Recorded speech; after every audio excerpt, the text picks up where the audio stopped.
Hello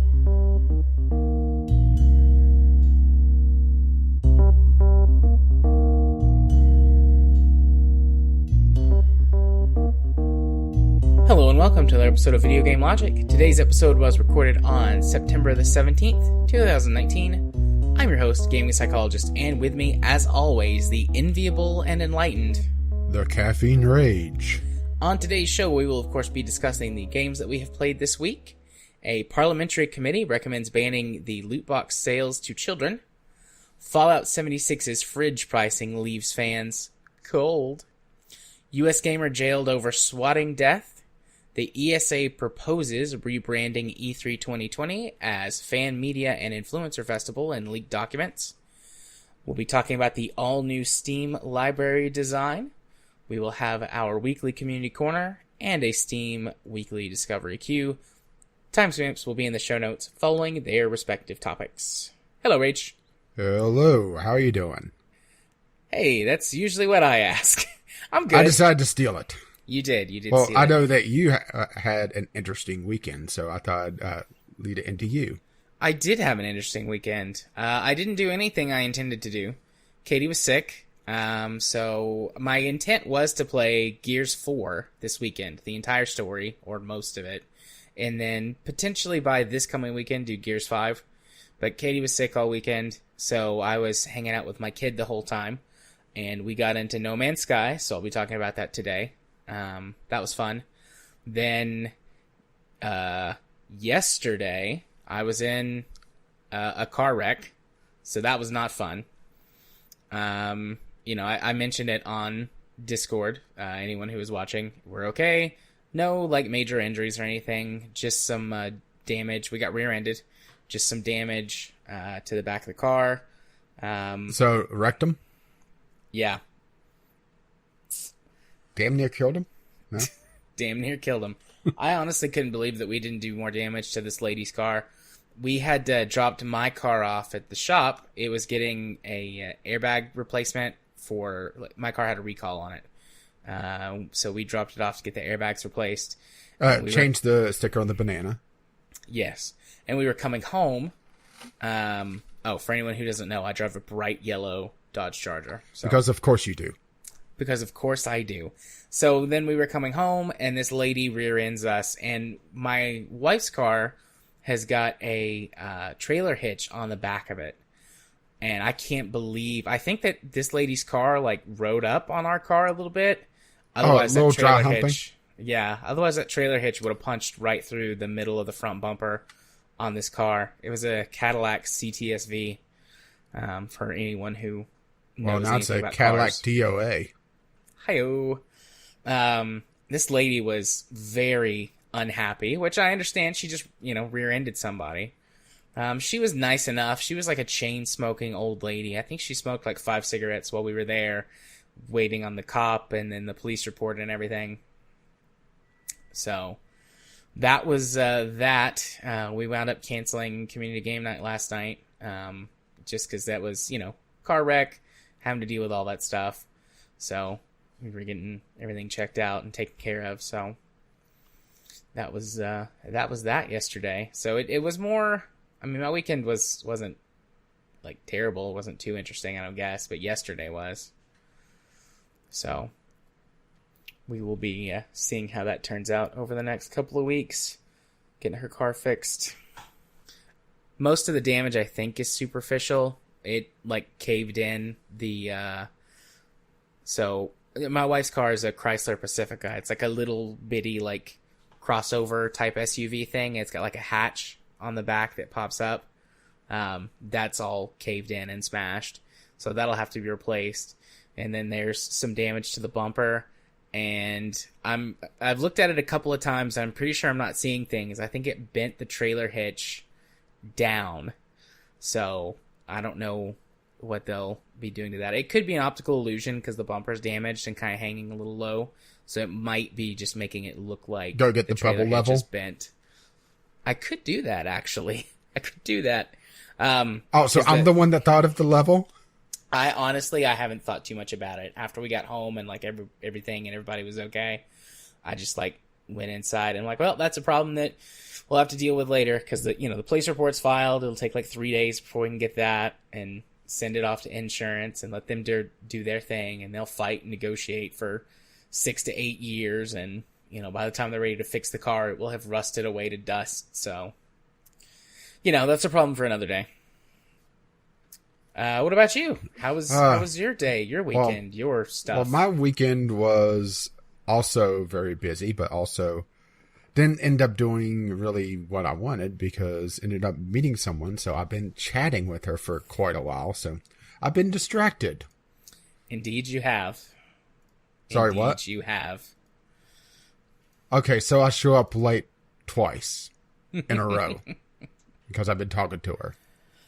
Yes. And I will just leave it at that. You can talk as much or as little as you want about that. I think I'll keep a little bit to the chest for now. Fair enough. But I did this is a game I've been working on for 2 weeks now, trying to get far enough to actually talk about it. Okay. It is Night Call. I'm having the Steam link in the show notes, but this is from the Xbox Game Pass. This is drawing a little bit of inspiration from Papers, Please, where you're doing a mundane job, but it throws a bit of a twist in it. Outside of that, not really. Not as much as you probably would think. It's just, that's a handy jumping off point. I absolutely love the art style. It has this really minimal, or well, not quite minimalist, but a monotone, almost noir feel to it, where you are a cab driver, and you are essentially being blackmailed into helping the police to solve one of several crimes or several different stories, which are essentially just different modes as far as I could tell. The one I'm doing is the Judd storyline. So you were jumped by this serial killer that's running around Paris. Mm-hmm. And the police are blackmailing you because you're there under an assumed name. They never actually say who you are or what you did, at least as far as I got. But it's implied that, you did some bad shit from in the Middle East, and you escaped as a refugee, and you took an assumed name, and you're a taxi driver now. So the essence of Night Call is a mixture of a taxi driver simulator with visual novel and a light detective game. So let's talk about the taxi first. It's a pretty bare bones system where you're just trying to manage your time and your clients while still also trying to get some time in to investigate the crime that you're trying to solve. You're shown an world map of Paris, and you just click drive, pick up your clients, go to the various investigation scenes, but you also have to make sure that you keep gassed up, and and this is also the sort of the business simulation aspect of it, where you have to keep your job. So you have to do a certain number of clients in order to essentially not go bankrupt, because if you go bankrupt, the cab company fires you, and then you're no use of the police, and the district attorney, or the French version of it, wants someone to be prosecuted because this is 5 or 6 murders in a row from this serial killer, at least in this particular story. So they would just throw you in jail because they have to look like they're doing something, and hey, here's someone under an assumed name. So it's pretty bare bones in that aspect. But where the game really shines is it's essentially a visual novel, or a series of visual novels. So every client that you pick up is unique, and there's a pool of about 50 of them that you can pull from, and some of them are pretty serious stories. There was one woman that had just dropped her lover off at the airport, and she was going to lose her. She was there in Paris for a short time, essentially a vacation fling. And you have the option to talk to her to try to convince her to go back, or just to let go of the past, that, it was just a short time thing. actually talked her into going back to, and emptying out her bank account and chase after her woman. There's no real right or wrong answers. It's more of a general choice, and it kind of branches out. But the thing is, that's kind of where it falls flat a little bit, is that there's only so much of a pool of passengers. So eventually you're going to start running into the same passengers over and over again if you start replaying this. And for a $20 game, that's kind of a bad thing, right? Yeah. Well, to be fair, I'm playing on Game Pass, so that's a little different, but still. But then there's some wacky ones. There's some weird ones. Like, at one point you pull up and a cat gets into the cab. And, okay. And it has a piece of paper on you to take it to the train station. And, you're taking it to the train station and you're having this one-sided conversation with this cat that's just sitting in the back seat staring at you. Then, as it gets out, you're figuring out, oh, it's a stray. It's trying to escape the city, and or at least that particular version of the story. There may be different versions, and it gives you a big tip if you're kind to it. And there's a lot of little moral choice aspects of, are you going to help out these particular passengers or not? There's some more serious ones, like there's a woman that gets into the cab, and she says, I know you're not who you say you are. But I think we could work together. You see, I run a boarding house for battered women, and I need someone like you. If at any point you pick up someone that looks like they need some help, bring them to this address. Don't worry, we'll pay you. We need to take care of these women. You have no idea if she's actually telling the truth or not. And she also tells you if anybody ever asks you to take them directly there, you take them somewhere else. So it's a little bit ambiguous of if that's a legitimate business or a legitimate, way station for women suffering domestic violence, or if there's something seedier under the scenes, behind the scenes. And like I said, it's a really interesting game. It just feels like it's not done well enough for its price tag. Mm-hmm. So let's bring us to the third part, the detective story, which, as you're doing everything, you have little bits of time where you could, a client may give you a bit of information. You may investigate a crime scene or investigate, someplace that gives you some information. You may read the newspaper and notice something, but eventually you'll see, you'll start pulling clues together. And at the end of each day, you put them all on the big board and you try to draw conclusions from those clues based on one of 5 possible suspects.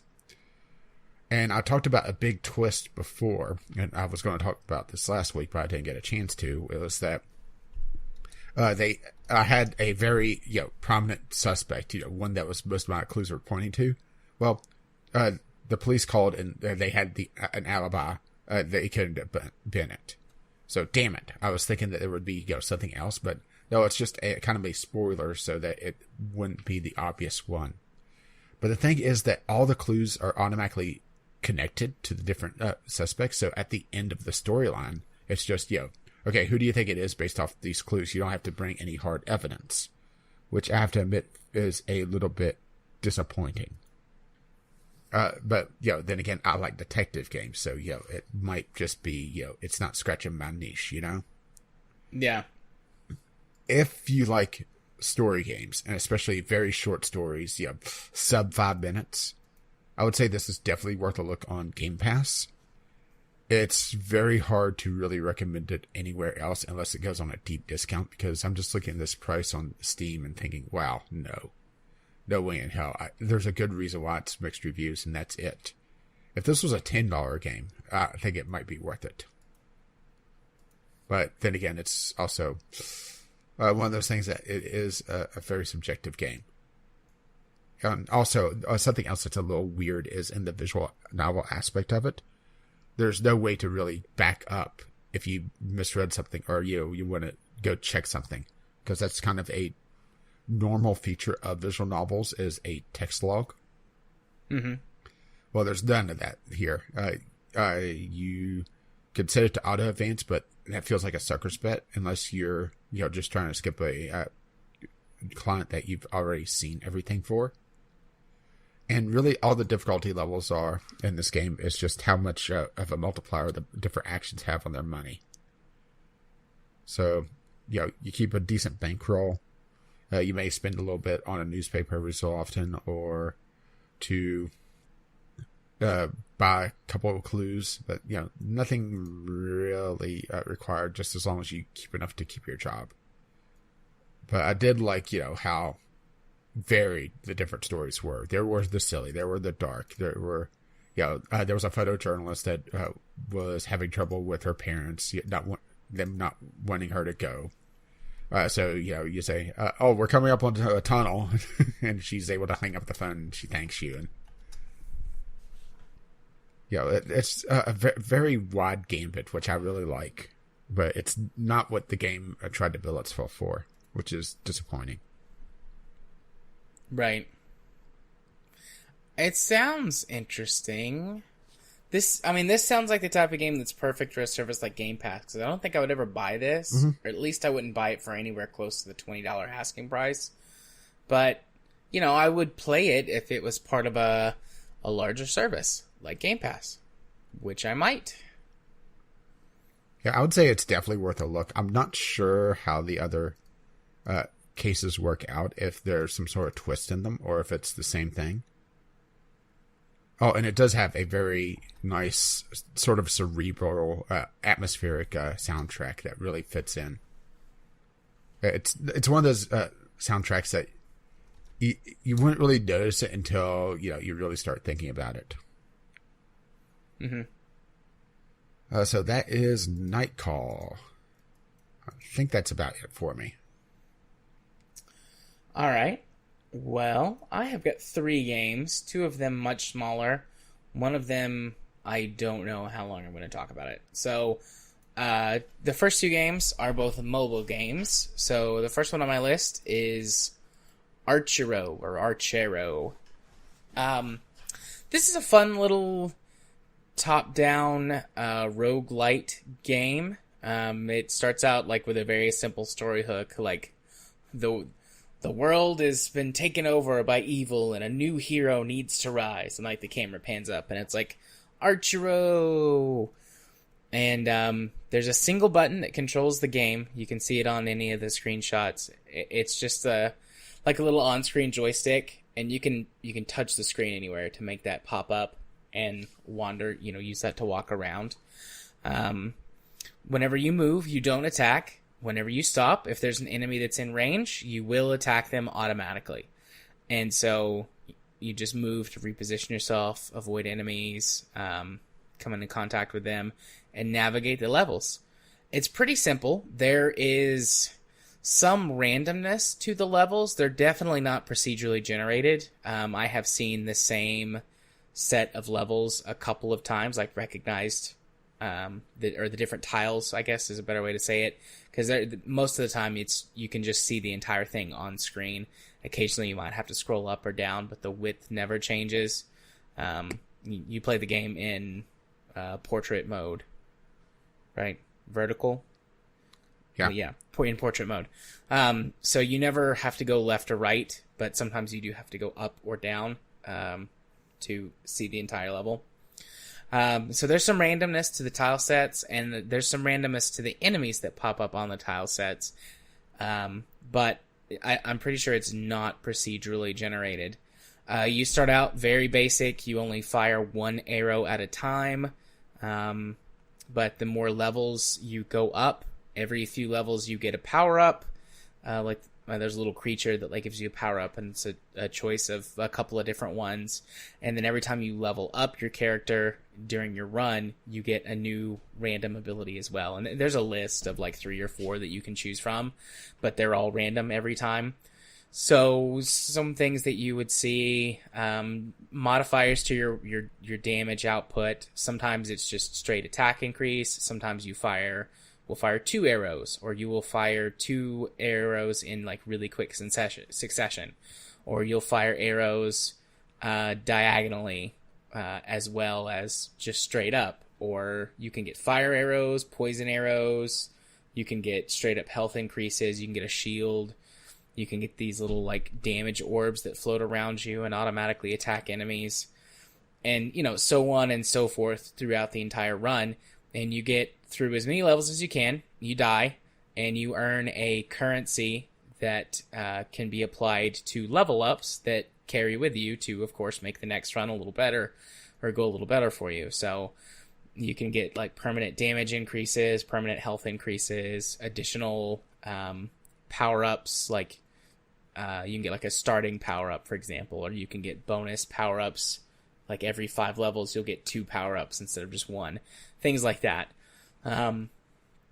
There's a few that I have not unlocked. The price for them goes up the more you unlock. So I've just been kind of working my way through them and seeing what all the different ones are. It has in-game ads, and it's got, an in-game cash shop. I mean, it's a mobile game. What do you expect, right? But it honestly has not been too intrusive. I haven't seen a single ad while I've been playing, which is good. Some issues that I've ran into with this type of game is it's like every time you complete a stage, you get an ad. But in this, I've only seen ads when I've died and have been taken back to the menu. It'll show me an ad. And then sometimes whenever I go to start, an ad will pop up, and then my run will start, and then I won't see another ad until I die. There could be a certain point if you get a really long run, because it looks like there's achievements all the way through like hundreds of levels where that you would see ads in between. I'd imagine that every so often you'd still get an ad, but it's not like every single stage, which is good. There are definitely certain power-ups that I have found that are better than others. Some of them are more situational, some of them more useful all the time. Generally, there are 3 different types of enemies. There's a ranged enemy, and there's different variations of that, of course. Some will like lob grenades, some shoot things at a straight line, so they also hit any terrain that would block your shots as well. Some of them fire only diagonally, bouncy projectiles. You're kind of sort of, I guess, bullet hell shmuppy kind of stuff. There's enemies that directly try and close in with you and attack in close combat, and then there are also enemies that just kind of randomly move around the level, and if you hit them, then they deal damage. So, pretty straightforward, pretty fun. I think there's some stuff on the store page about like cosmetics and different like hero skins. I haven't seen any of that. There's a whole section that I haven't unlocked that I think opens up when I hit level 20. When I get past level 20. I've gotten to level 20 a couple of times, but I keep getting killed by the second boss. The game controls pretty well. It's really simple. Just one sort of control, one button. It feels responsive. It doesn't feel like weird or skewed or anything like sometimes how mobile games will. And since you can tap the screen anywhere and have the joystick pop up, it's never really in my view or blocking the screen, which is good, because that's another issue with a lot of mobile games that are like this, that are a little more active. So, it's a pretty fun little game. I played it for, I think, a couple hours in total. The new game launcher actually can tell me how long I've played games for. Let me see. I have played it for 1 hour and 29 minutes. And as far as mobile games go, that's pretty good for me. It's not often that I play mobile games for more than like 30 minutes and then just like, this is enough, and quit. So that's pretty good. Also, update on Gears Pop. I have played that game for a total of 9 hours and 8 minutes. So that's something. I guess I really like Gears Pop. So, but yeah, if you like this type of game, it's definitely a pretty good one. No egregious or major issues that I have ran into so far. Second mobile game I played this week, Airline Manager Tycoon 2019. This game is really good, but if you don't like this type of thing, you would hate it. So it is a airline, as it states, Airline Manager Tycoon game. It's got 2 modes, professional mode and tycoon mode. Professional mode is in real time. And then tycoon mode is time runs at like 3 point something times faster than real time. Oof. It's like the whole game passes in like 7, or a day is 7 hours in the accelerated version. So either way, it's a bit of a sort of come back and check on it type of game. The game runs at 7 times normal time. I got that backwards. It's like every 3 hours and something is a day in game. I'm playing it on professional mode because I actually wanted to try and play the game in real time. There's an old like Flash game that I played at one point in time that was this. It was like a real-time airline management game, and I used to play the shit out of that many years ago. And for some reason, it just popped up like I had an itch to play this game, or to play a game like that. And so I browsed around on the Play Store a little bit and found this as a pretty highly rated game. It's another freebie. There is, an in-app purchases and things of that nature. Occasionally an ad will pop up, although they are also very few and far between in this game. I think they're really trying to entice people to buy in. The game has got 3 primary currencies. There is cash, research points. No, there's 4 currencies. Cash, research points, some kind of ticket system that I don't think you can buy the tickets.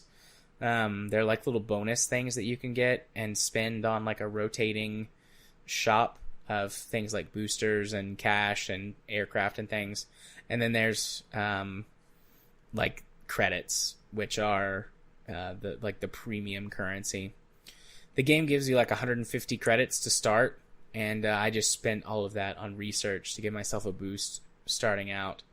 But I mean, the game operates, I suppose, as close to real life as a mobile app could. You have to do things like purchase time and gates at different airports around the world. It takes things like fuel and wear, like based on real, sort of statistics and information that's put out by these airplane manufacturers into account. And so, different planes present different economic prospects to you based on fuel cost and size, distance that they're being flown. Airports have different ratings based on what aircraft they can handle. Hey, my phone's not on silent. Based on what size of aircraft that they can handle. Because obviously you can't fly a Boeing 747 into a very tiny, like, local airport. Well, but a lot of... that's not true. You could do it once. You could do it. It wouldn't go well for you. That's not what it's designed for. You could in an emergency. So, based on what you want to do, like, sure, you can drop your hub in the middle of, one of the busiest cities in a country or an area. Like for the United States, for my area, I could drop my hub or like create my hub airport in Atlanta. But that's one of the most fucking expensive airports to buy time at in the United States, and that reflects it. And it's like, well, do I want to dump my entire budget on having a really busy hub airport, or do I want to take a more budget airlines approach and focus on smaller local airports and have multiple routes with smaller planes and things like that? And it makes a big difference in how you have to budget things. Like, in a sense, you do have a chance, like you're taking a gamble. You do have a chance of creating flights and things that, fly into or out of a major hub airport that can rake you in tons of cash, but you're going to have to spend a lot of money up front. And especially at the beginning of the game, when I didn't know exactly what I was doing, I stand a good chance of fucking up and entering sort of a death spiral early on.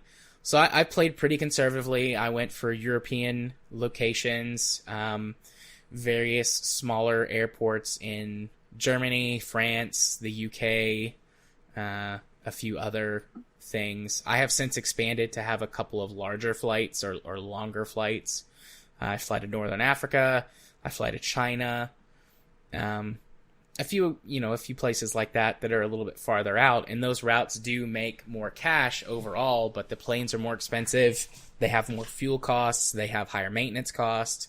So I was pretty happy with my decision to hold off on investing in larger airlines. I don't think that the game has every airfield in the world. It seems a little crazy that it would do that, but there are hundreds of airfields or airports from around the world that you can choose from in, more than 100 countries.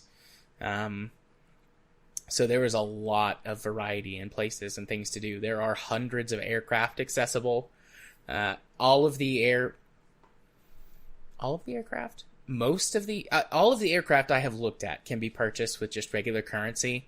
There are a few sort of special things like Concorde. You have to either purchase that from the shop with like 50,000 tickets or buy that with premium currency if you want to run the Concorde. There's like the DC-4, I think it is, which was a surplus aircraft from World War II that they converted into passenger planes. And there's a few other things like that, sort of defunct or dead aircraft that are kind of iconic that most people would recognize, that you have to purchase in some special way. But all of your sort of standard Boeing, Airbus, Embraer, Cessna, like, if you can think of an aircraft, a modern aircraft, you can just buy that in the game with money, or you might have to research it and then buy it. The research is a little weird. Some of it makes sense. Like, through research, you create better marketing strategies to increase ticket sales, or you figure out cost-saving tip things for maintenance or whatever. Like, that makes sense. But then there's certain aircraft that you just can't get until you research that specific aircraft. And it's like, I'm not Boeing. What do I need to research specifically that, like, this Boeing thing? So that feels like something that's in there that's sort of progression's sake, to kind of slow you down and maybe encourage you to spend money in the premium shop. And that sucks.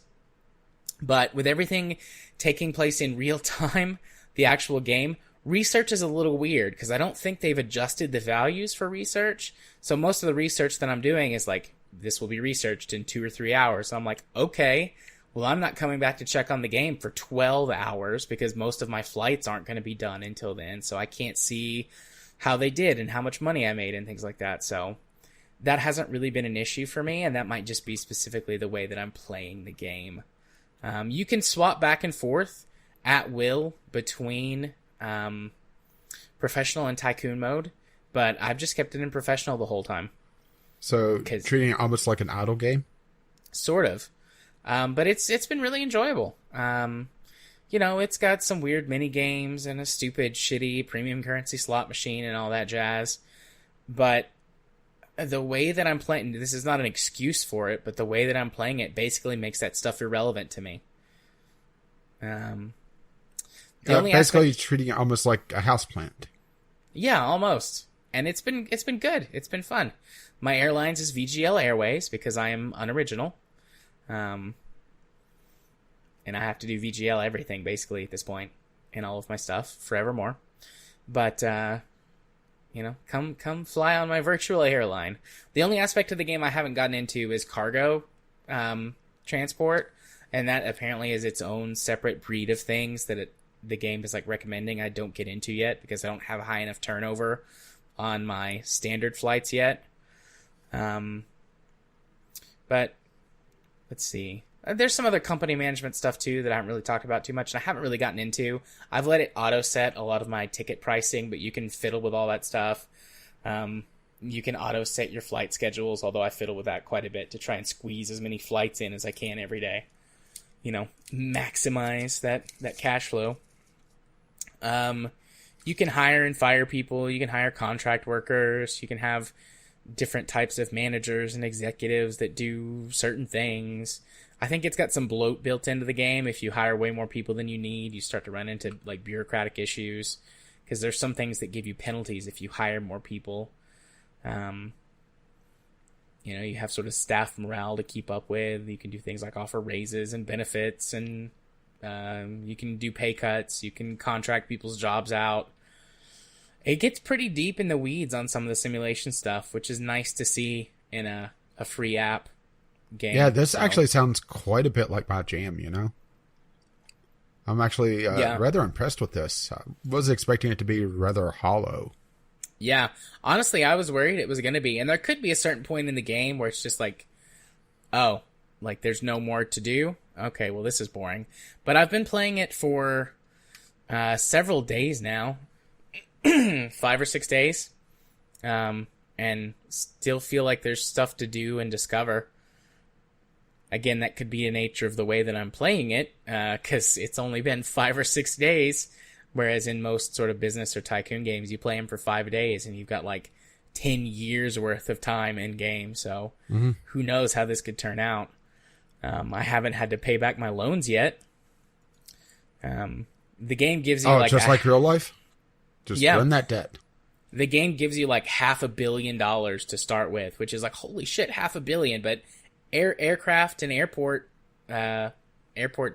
gates aren't cheap, so most of that money dried up really fast.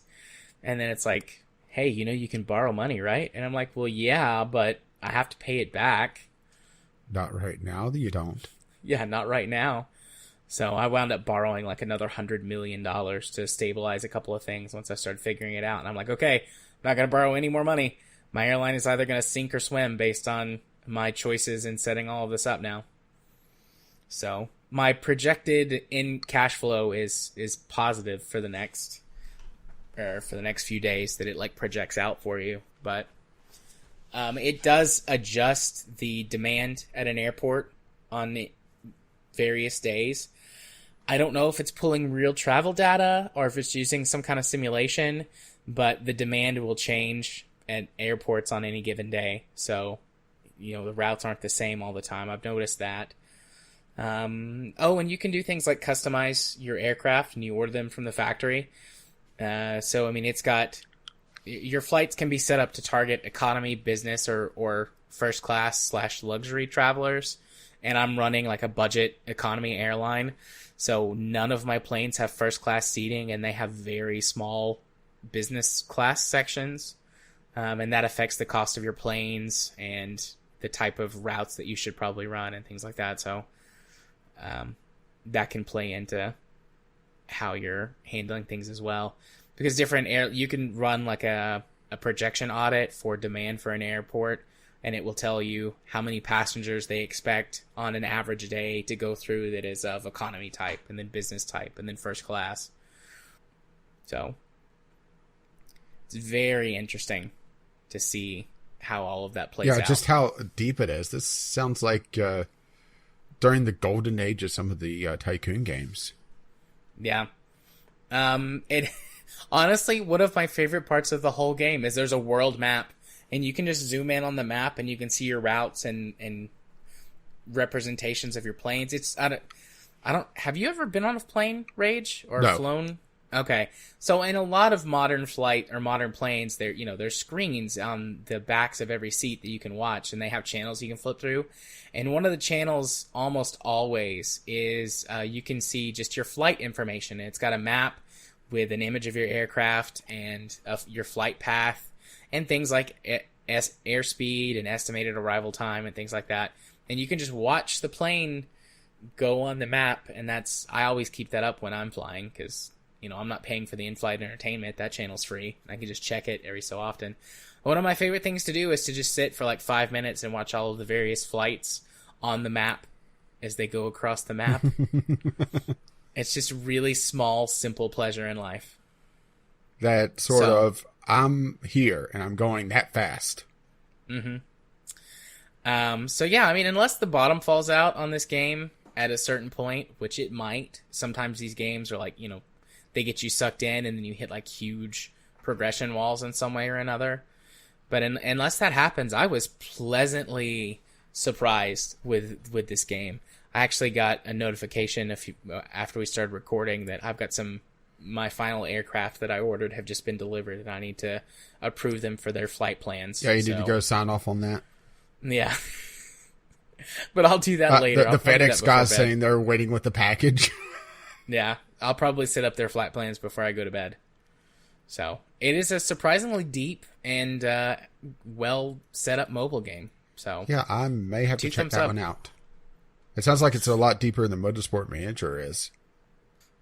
I haven't played the mobile version of Motorsport Manager, so I cannot attest to that.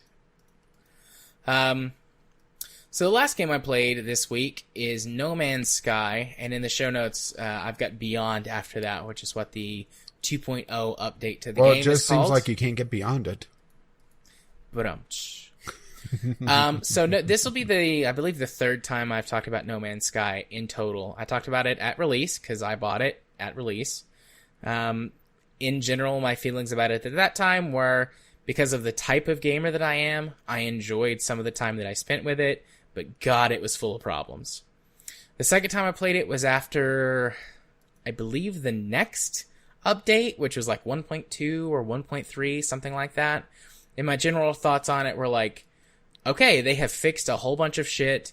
They've added a bunch of things that make this game a lot more interesting. Pretty solid. Might be worth looking into, even if this isn't typically your jam, because there's a lot more to offer now. Very general top-down thoughts on it at this point. I think that this is probably as close as they're going to be able to get to all the promises they made. It's got a ton of stuff in it. Jesus. Every complaint that I had has been addressed in some way or another. So, first of all, the biggest issue that I had with it, period, is performance. The game did not run well on AMD hardware, and I've got an AMD GPU in my machine, and, God help us trying to run this game on an integrated GPU, which they said that they've worked on that too, but I'm not going to mess with it to find out. But they have done a ton of performance tweaks in general. They laid them all out in the huge patch notes for 2.0, but essentially they're not using, the biggest thing is they're not using OpenGL anymore. They switched it over to Vulkan, and it runs much better right out of the gate. The PC version also has a full proper options menu now with multiple levels to all of the different options, so you can dial in your performance specifically. But after dialing in the performance a bit, I've not had any dips below 60. The game tends to run for me at around 90 to 100 frames per second. I don't typically use VSync in games. I have experienced some screen tearing, particularly in space stations and on my freighter. So I have experimented with VSync on or off. With VSync on, the frame rate dips below 60 in places. With it off, it's never dips below 60. So I haven't decided exactly how I want to go with it there, but the screen tearing isn't bad enough that it's like hurting my eyes or anything, or like ruining the experience. So, on that front, I just have to decide, how I want to do it. But the game still looks excellent. I don't know if they did things like any upgrades to like textures or anything like that. The game looks gorgeous. It's always looked gorgeous. It's not so originally, and even into the next update, it was a lot of palette swaps when for different planets and things. I have not experienced that as much. I started over a completely new playthrough just because I wanted to see the major differences in the game, the lead up, the early game, how long it took to get to certain things. And I've explored quite a few planets, quite a few systems, and I haven't really felt like it's been palette swappy. There are some things that I can see like, oh yeah, that's, very closely generated and looking like that other thing over there. That is still an issue. I think that will always be an issue that they will never be able to fix. There's just only so much you can do with procedural generation within the limits that you have to confine it to.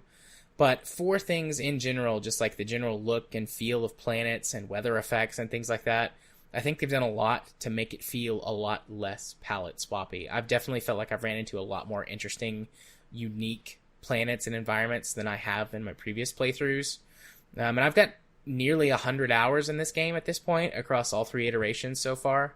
So, I mean, it could be more extensive for sure based on the size of this game, but also that's a shitload of time for sort of your average person to put into a game. And I feel like I'm finding unique experiences. I'm finding a lot less broken shit. In fact, I haven't found anything that has been like a buried building where an objective is in the ground inside the building, or buildings that spawn without doors or things like that. Or you just have to get the dig tool out. Oh, wait, wrong game. There is a dig tool, actually. Oh, I was thinking Astrodeer. Gotcha. It's the terrain manipulator tool, but I mean, you use it for digging and then building up terrain. But you know, I haven't experienced any of that. There is stuff underground that you're supposed to find and sort of excavate, with some of the new missions and exploration things like artifacts and things like that that you dig up. But anyways, the game feels a lot less buggy. It has crashed on me once since I've been playing it, which sucks. But, you know, there's lots of PC games that crash. It hasn't crashed copious amounts of times like it did in the early days. So as far as stability goes, much more stable overall. A lot more unique. I feel like they fixed a lot of the bugs with it. No more weird graphical glitches, which I think that was because I was on AMD hardware and it just didn't agree with AMD hardware. But I haven't experienced any weird flickering or palette issues or textures being replaced or not loading. Like, I haven't experienced any of that. More unique experiences. I ran into something today I'd never seen before. I landed on a space station. So the way that you upgrade your suit has changed since in previous games. The way that everything is upgraded is different, and it's way better than previously.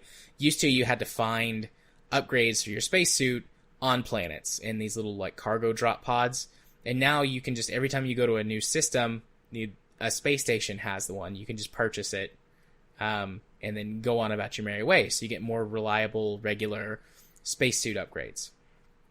So every time I go to a system, the first thing I do is pop by the station, buy a spacesuit upgrade, see if there's any good missions on the board, learn some new words from my alien buddies, and then move on. I land at this space station and it's abandoned and broken down and covered in like this weird goo stuff. And I've never seen that before. And it was actually really creepy, like really atmospheric, creepy. There weren't any monsters, no jump scares, nothing like that.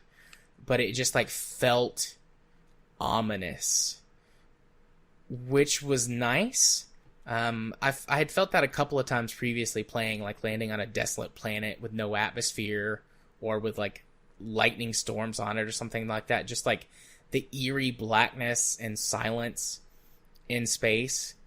And this felt a lot like, honestly, like I was in an Alien, like I was in Alien, and the xenomorph was stalking me, and it just didn't like come out to get me. That's what it felt like.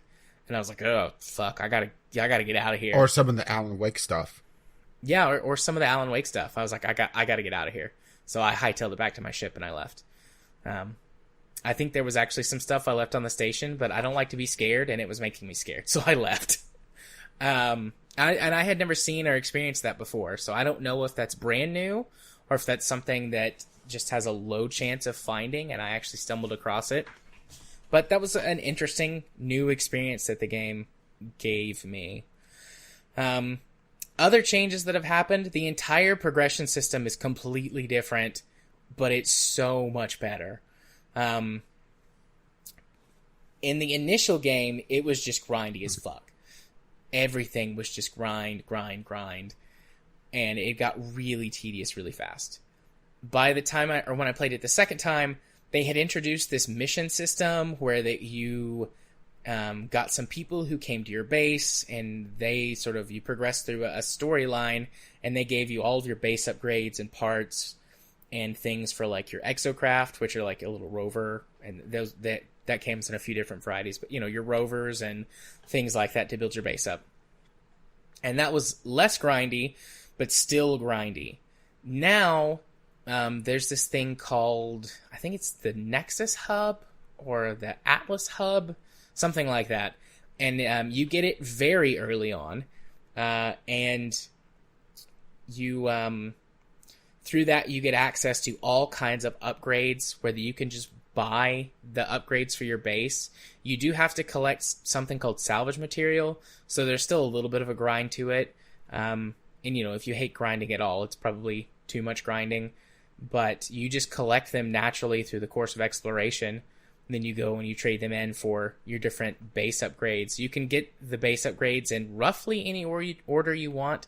There's different research trees where you can go down to get these upgrades, but you can get things like the teleporter very early, which allows you to quickly teleport around from your base to other bases that you have or space stations. So it makes travel a lot easier. You can get that very early. You can get various resource production things a lot earlier in the game. You can do things like harvest. You can collect gas out of certain atmospheres. You can mine minerals on deposits and things like that. You can get up to all that stuff really fast this time. The building requirements to build all of these things have been streamlined a lot and don't require as much super specialist materials anymore, so that it's much quicker and easier to build a quick base, and you can build and move on. An issue that the game had in its previous iteration was you kind of had to focus on, do I want to sit and build a base for 20 hours and get it right and then just leave it, or do I want to explore and deal with a base later? So they've streamlined that process a lot, so it's much quicker and easier to build a base. You can build smaller bases, you can build and tear down, it's much easier. You're fully refunded all of your resources whenever you tear down a base, so you don't really feel like you're losing anything if you just plop a settlement down somewhere. Acquiring multiple ships is much easier now. I mean, you could just buy them before, but there was some weird shenanigans involved with having multiple ships if you didn't have a freighter yet, and now you can have a small fleet of ships even if you don't have a freighter. The game just sort of you've got an infinite pocket that all of this stuff goes in, and you can just summon any of it at will. So a lot more convenient with things like that. No more tedious wandering around and kind of breaking the game to do stuff. It's just it's in my interdimensional pocket. And the game kind of actually explains that for some stuff. The game has got actual story now. It's not just all lore and exploration. There are several story threads that the game lets you pull on. And one of the things they explain away is multiplayer stuff. All these universes have come together, and we've got an interdimensional pocket where this base is, where that everyone can come hang out, the Nexus area. And it's that's where your stuff goes. And you're oh, sweet, cool. So I can just put it in my interdimensional back pocket. Which honestly, hammer space. Yeah. Which honestly, it's a video game. Fucking yeah, I want an interdimensional back pocket, So that's great. And then freighters. Freighters were a huge part of the game that were introduced. Player-owned freighters, I should say. They were introduced early on, and they were a pain in the ass to get. They were a pain in the ass to get in the second time I played. And now you can get, as long as you're not picky, the game basically gives you a freighter fairly early on, within the first 10 hours of gameplay, which opens up a whole other world of possibilities. The freighter acts as a mobile base that you have, where you can store up to 6 fighters on it. You've got an entire area inside where you can build, just like on your base, anything that you need: crafting, storage,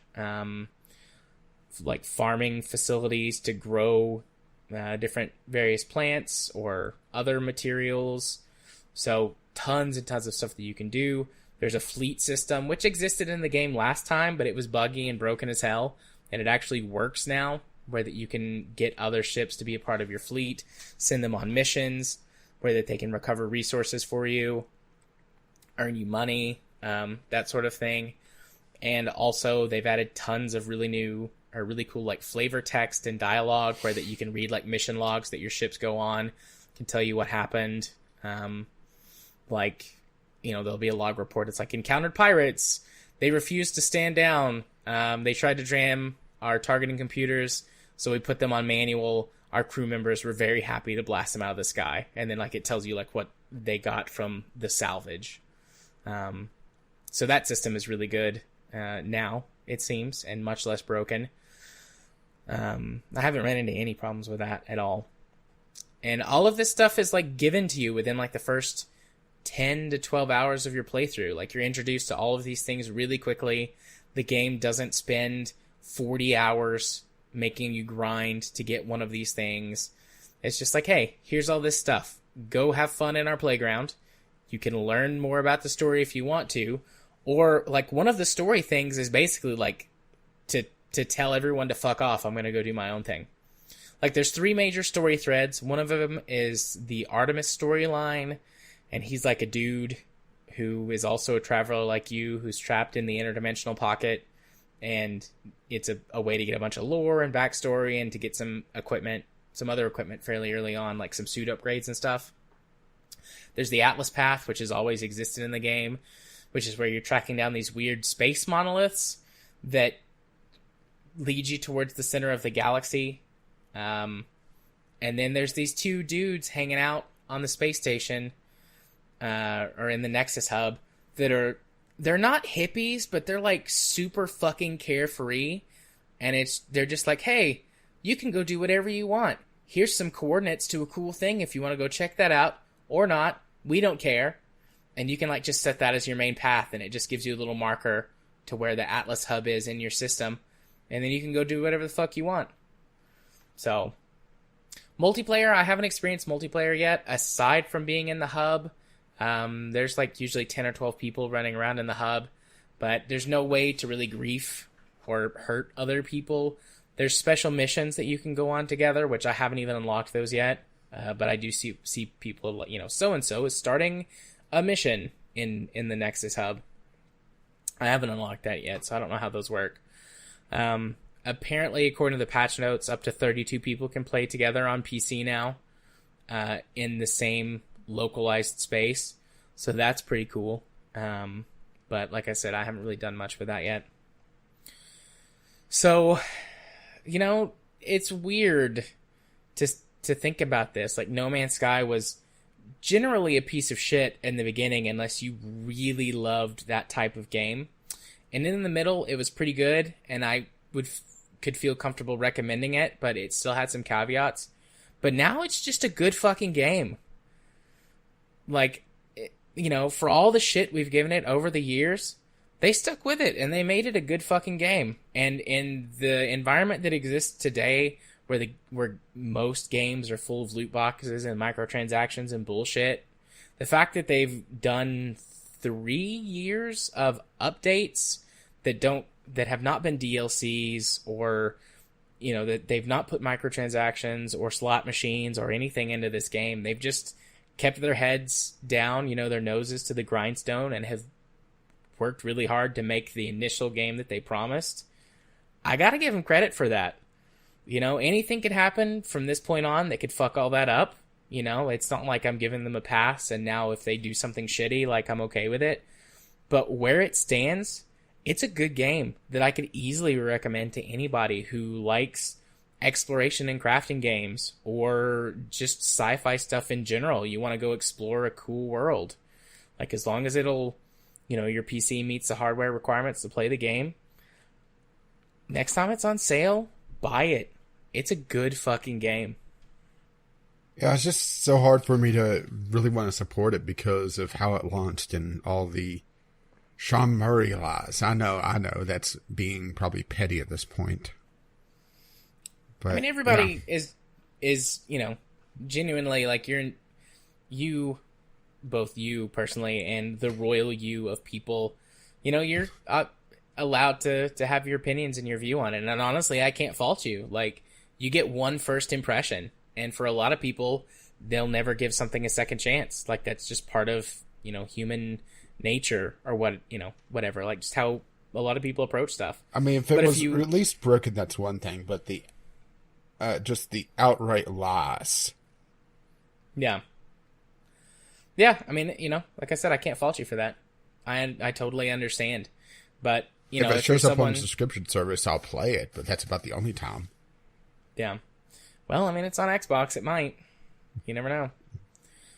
But, anyone out there who's listening who has been on the fence about it previously, or has never tried it before, or somehow completely missed it when it launched, it's a good fucking game. It's got a full, 2 thumbs up, double-fisted recommend from me at this point. And I intend to keep playing it. I played a shit ton of it with my kid this weekend. He's been able to play games a lot more as his coordination increases. And that definitely is helping it out a little bit in my book. It's something I can do with my son, and we can enjoy our time together with it. But I mean, I've also played it probably a dozen hours on my own outside of that. So it's pulling me back in, and I'm having a good time with it. And I'm probably going to keep playing it for the next few weeks. There's a high likelihood that it's going to wind up on the game club list, or not the game club, the game night list, in the next month or so. So it's a good game. It's a good game, y'all. I like it. And that wraps it up for all the games that I played this week, that we played this week. So if you are ready, we can did you want to make some tea? I've still got some tea left. It's more lukewarm than hot, but it'll last me a little while longer. So yeah, moving on to our first news topic of the night. This one is probably the big one. Parliamentary committee recommends banning loot box sales to children. So this news story sort of dropped last week, but we held on to it to see what sort of developments were going to come out of it. There was a committee in the UK investigating loot boxes, and they published their findings. The full finding, because it did cover more than just loot boxes in video games. The entire investigation or report or whatever covers a lot of stuff. But the section that pertains to loot boxes, you can go look that up. It's public, and read through the whole thing if you want to. There is a decent amount of legalese in it. But what it boils down to is that they believe that loot boxes constitute gambling. And this is a case where that technology has outpaced the law. And they're recommending that video games with loot box mechanics in them be treated like they are gambling, which has opened up a whole can of shit. Oh, yeah. I know the ESA has come out against this. Of course they have, right? Yeah. The church has gotten involved. Yeah, who would have thought the church, right? Yeah, so this broke today. The Church of England has came out in favor of the findings of the report, saying that, they're basically using the think of the children argument as the centerpiece of their argument, and there's a full-on statement you can read for them as well. I saw Jim Sterling did a video on it today. I watched that on my lunch, or when I ate lunch at work. But essentially they're calling out, gambling and the use of using these gambling-like mechanics and gambling imagery and, things like that to pull on people's brains, and talking about how vulnerable children are, and that these companies, I think it keeps calling them entities, actually. Entities are... Considering, in the U.S., companies are people, right? Yeah. But how these entities are taking advantage of our children and our youths, and how we should be doing something to protect them. At one point it says foreign entities, which are not governed by our laws or something like that. Like in reference to the UK, and I guess any power that the church has from a legislative standpoint. Any influence they have, maybe, is a better way to say that. It's interesting to see that, but basically Jesus hates loot boxes, guys. There's the episode title. Jesus hates loot boxes. Very clickbaity, but how could I not? Well, Jim Sterling didn't. I didn't resist it, right? Yeah. And I strive to emulate him as much as I can in my everyday life. Things shoved up my ass and all. So, thanks Satan for you? Thanks Satan for me. Hell yeah. We've discussed this, I feel like at this point ad nauseum, like what could happen with this? What could happen with that? We've seen a couple of countries come out and outright say, they're gambling. Belgium has been the big example. Essentially, they don't allow that, and games that are sold in Belgium either have to have those mechanics completely removed or not be sold in the country. And so we've seen various game publishers handle that in different ways. But the UK, while generally being more sort of liberal leaning than the States, for example, it is still, I think, a little more conservative overall than a lot of European nations. And for them to be saying this and to be making these recommendations and causing this much of a stir,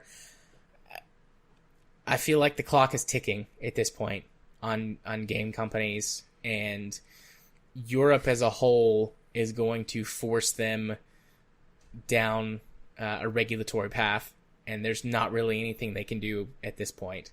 Like, I could be wrong, I don't see the future, but I think that's where this is going. Or if you saw the future, I would imagine you'd have pulled some lottery numbers by now. That's very true. I am very lazy. I don't want to work. So the lottery would be one thing I would put effort into seeing the future on. Yeah, but the interesting thing is how Brexit is going to play into this, because, okay, this is limited to the UK, but they can't really enter into the EU as a whole, can they? Because they're breaking away. They still can at this point, because they're still... Oh, right, they're still stalling. You know, we're up to the biannual stall again. I mean, I don't know all of the ins and outs. I think I have slightly better than a layman's understanding, but I'm not a citizen of Great Britain or the UK or the EU. You know, there's a lot of nuance I could be missing, and plenty of stuff that doesn't show up in my sort of daily news feed. But I believe they still have, you know, aside from making everyone else grumpy, you know, they've made everyone very, very grumpy with them, but they still have the full rights and powers that be within the EU until Brexit officially happens. And that was supposed to happen sometime in October, and I believe it's been pushed back again. So for the time being, they still have all of their ability to sort of present legislation and things like that. So I think that they could still do something about it at this point.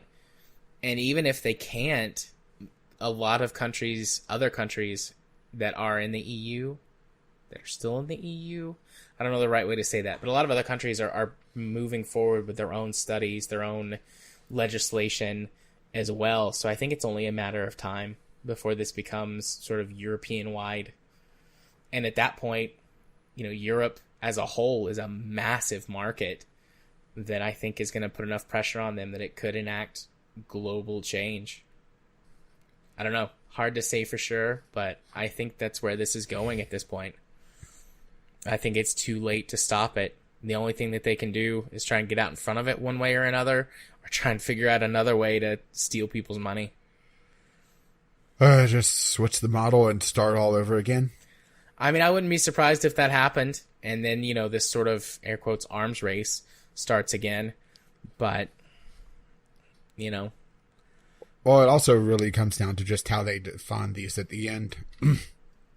Because if they try to tie it just to a premium currency that is pulling a random item, well, I'm just worried that they're going to end up hitting more than just loot boxes. Because, you know, law has to be very specific, but we've also seen that mobile games will be scummy as hell and try to get around laws just through just very obtuse loopholes.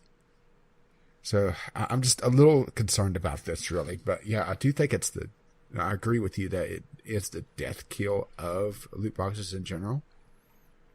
But yeah, it's just, you know, I'm a little concerned about collateral damage and also how it ties into the EU if, you know, Brexit happens, because, you know, that's a whole nother kettle of fish, because it's just crazy, huh?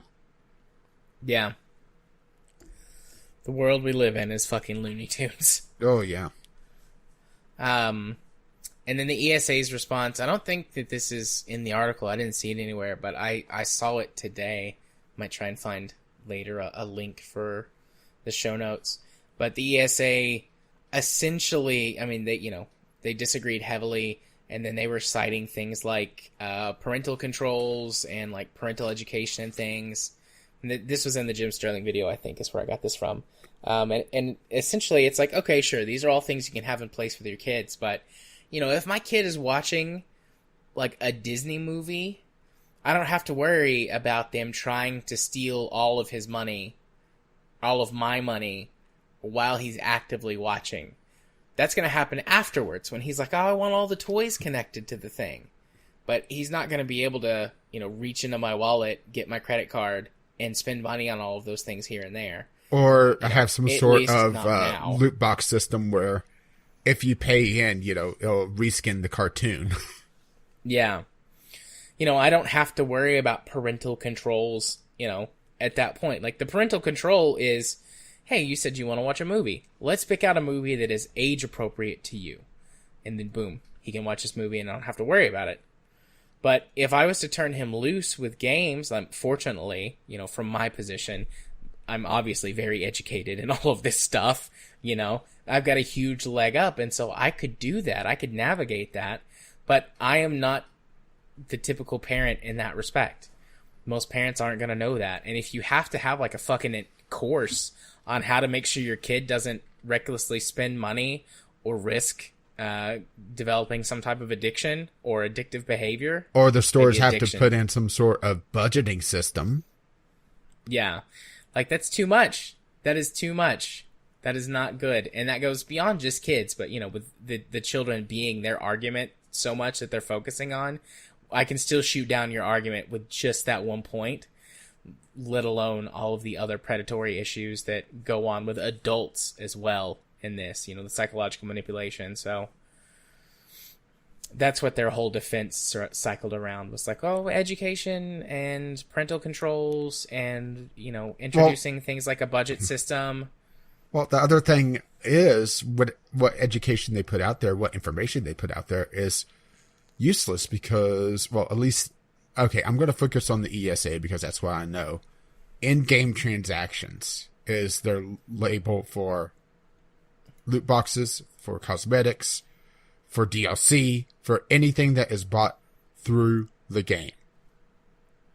Is practically, well, no, it is useless, so no amount of education is going to help when your information is poor. So their premise from the very get-go is flawed because the ESA is so indebted into loot boxes that they're trying to just hold on for as long as possible. Yeah. So, yeah. In this case, or maybe in more than just this case, but fuck the ESA. Fuck them. They deserve everything that they're going to get. And then some. I really will be shocked if we don't see regulation, especially should the administration change in the U.S. Of the ESA, since that's the North American version, or the American version. You mean the ESRB? ESRB, sorry. Where, well, the ESA is running the ESRB. Or am I thinking wrong here? I don't know, actually. I'm pretty sure the ESA is an ESRB privacy certified member, so they are part of it. So I'm going more after the main organization than the ESRB, because the ESRB is just worthless, or practically worthless at this point. I really would be shocked if we don't see some sort of regulation coming in, because that's the big thing with the current administration, is that they're anti-regulation no matter what, which is just asinine. Yes, it is. So I don't see it with this administration. I think as soon as we see an administration change, we're going to start seeing the movement in the U.S. at least. Yeah, I think we will too. Fuck the current administration too. Fuck them. Well, if you get paid enough, sure, but that is very true. Very true. I'm feeling feisty. Yeah, really. I'm all fired up. Well, let's cool it off then. Alrighty. I don't know why. That was probably funnier than it should have been. Well, you started, so... I did. I wasn't thinking about the segue, though. Fallout 76's fridge pricing leaves fans cold. And me too. Very cold. Fallout 76. The spoiled fish that keeps on stinking. Indeed. We did not make any sushi out of this. It was very gross. Yeah. This was carp. Let's be perfectly honest here. So, Fallout 76. They broke their promise again. How about that? Because the big thing was that their cash shop was going to be cosmetic only, wasn't it? Yep. Cosmetic only. No buying power. No pay to win. advantages. Well, No pay to win. One of the things about a survival game is looting, gathering stuff. I think that's fair to say, right? Definitely. Well, they put in two things into Fallout 76 in this latest update. Where, a refrigerator that keeps food and drinks fresh for longer. Reduces spoilage rate on food and drink by 50%. And it's a cash shop item only. I mean, just that alone. But also they added in robots that will allow you to collect stuff from around your camp. Yep, a salvage bot. So, why are people defending this still? I don't get this game.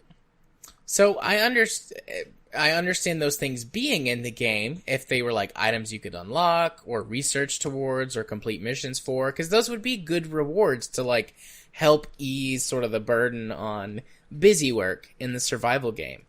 It makes sense their inclusion, but the fact that they're cash shop items only is like, well, yeah, this is just someone buying an advantage.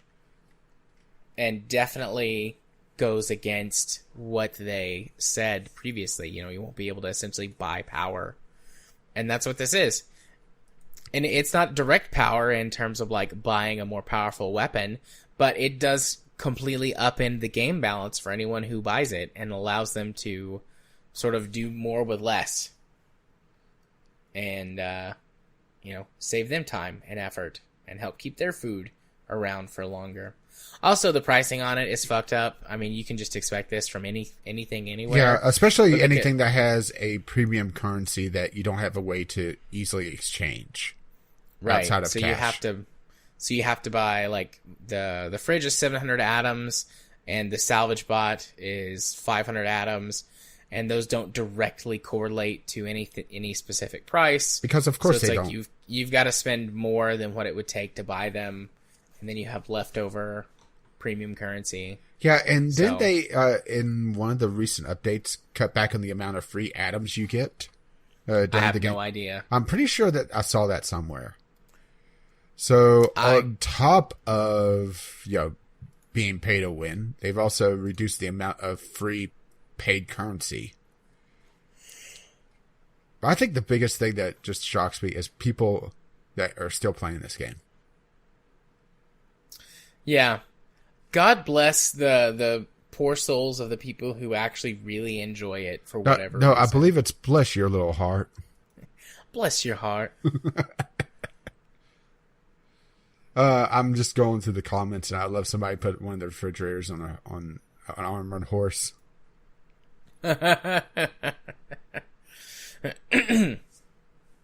Oh, the days of the of the horse armor. We were so naive back then. Yeah, we should. People that called for the slippery slope. They saw it, huh? They did. I was but a young lad who had no understanding of such things. I mean, technically, I did buy the horse armor because I got the Game of the Year edition. Yeah, I did too. We're part of the problem. Yeah. I don't do that shit anymore. How old was I when Oblivion came out? You're about to make me feel ancient, aren't you? I am.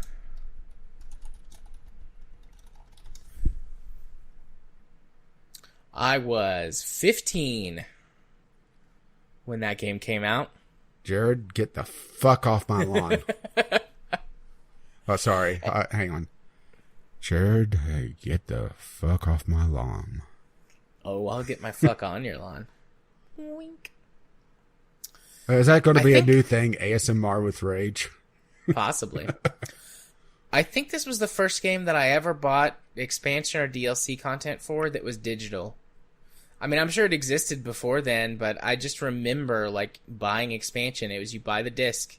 You'd buy the expansion disc. You'd have 2 little cases for your favorite game. You'd install one, or install them both on your PC, and everything would just be great. And with this one, you downloaded it. I remember Nexus mods having to play Whack-A-Mole with the official DLC. People would keep uploading it over and over again.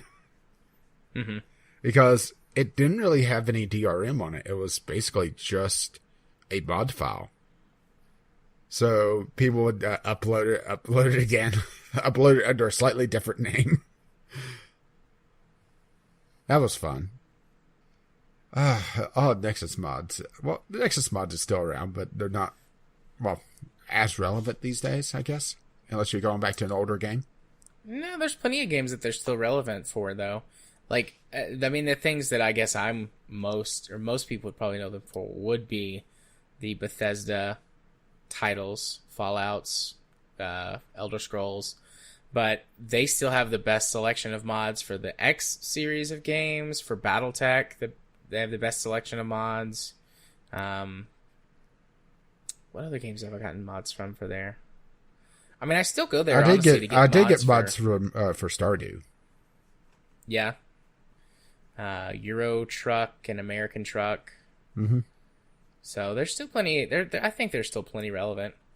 I'm a Premium for Life member. Oh, fancy. On there. Yeah. I'm a freeloader. I was a freeloader for a long time, but I was like, I'll give some money to Nexus. They definitely have earned it from me over the years. Yeah, how much was the Premium for Life? It was not a lot, because I got bought into it. Oh, I don't know if it was early on. I bought into it several years ago. Like $100 or something like that. I mean, that could be a lot for somebody, for sure. I'm not saying it's like, it's only $100, but I mean, that's a decent size for a microtransaction, right? $100. Yeah. Let's see. So ad-free for life is only a few bucks. The premium for life, I don't think you can buy premium for life anymore. Can you? Yeah, you can't get premium for life anymore. Oh, yeah, you can. It's $50. Oh, they discount it. So maybe that's what I paid for it. I honestly don't remember. It was years ago when I bought it. It could have been $100 then, and then they've reduced the price over time. But anyways, yeah. Premium for life. Woo, Nexus mods. Anyways, fuck Bethesda. And fuck Fallout 76. And fuck the ESEA and fuck the ESRB. Yeah. Boy, we are getting people riled up today. So, hey, here's somebody else to fuck. U.S. gamer jailed over swatting death. This isn't as much like a big news topic to talk about, but this is sort of the... wrapping the bow on it. Yeah, so if you guys remember, nearly 2 years ago now, there was that person that was killed during the swatting incident, where the police wound up shooting and killing a man on their porch. The 2 people who actually committed the swatting, which feels weird to say, I don't know if there's a better way to say it, were in jail for a while. The first one was put away for, I think, 20 years earlier this year, and the second member was put in jail for, was it 15 years? I'm not looking at the article. I think he was jailed for 15 years. This one's 15 months. 15 months. The one we're talking about now. This is the guy that ordered the SWAT. This is not the SWATer. This is the SWAT requester. Right. This is the one that lost the bet. But just the fact that swatting has been such a thing is just, well, it says one about, just how idiotic it is, huh? But also just how crazy the police are with their military status, huh? Yeah, we've got a huge problem in America with the way... And boy, I probably opened up a can of worms on that one. Yeah, it's a very interesting issue to talk about, and we've talked about it before. Systemic issues with the American way of life, the American policing system. I don't want to go down that road again. A blanket statement, I don't believe all police officers are bad people. I think in the United States, we've got a big issue with our gun culture, which leads to a whole host of other problems in the way that police often respond to incidents that are much less prominent, if prominent at all, in many other parts of the world. If you want to have a more detailed conversation with me about this, I'd be more than happy to do so over on Discord or directly via Steam, or on Twitter through DMs, or we could set up a Skype date for, whatever would make you happy. Oh, yeah. And we can discuss the nuances of this issue.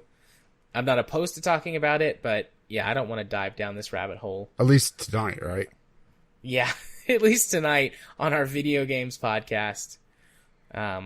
So there you go. Yeah. But yeah, there's not really a lot to say here other than just like, hey, this is sort of, this chapter closed. There's always a chance for appeals and changes in legislation and, et cetera, et cetera. But for now, potentially forever, this issue with these people in particular is done. I hope it never happens again. Truthfully, given the amount of people and incidents that can happen, I hate to say this, it probably will, but I hope it doesn't. And I hope that it doesn't become a common incident. Rare tragedies are something that we can, I think, handle in life. But when it becomes more of a statistic, then that's much more of an issue in my mind. When it becomes so common that we don't even think about it. Yeah. What was it? A single death is a tragedy. A million deaths is a statistic. Yeah. Joseph Stalin. Yeah. I mean, he's not wrong, right? No, he's not wrong. Of course, that makes for a portion of the American public immediately discount anything I would ever say because I quoted him, but at the same time, you're a communist. Well, no, they would discount me anyway because of my political leaning. So, fuck them. Yeah, fuck them. Fuck the ASA. Fuck Bethesda. And also, it looks like this one woman's wanting to fuck her Tetris game. What? I scrolled down to the bottom of the article and it said, if you want more offbeat things. And I'm sorry, what? Math student about to marry her Tetris game. That feels like an Onion article, doesn't it?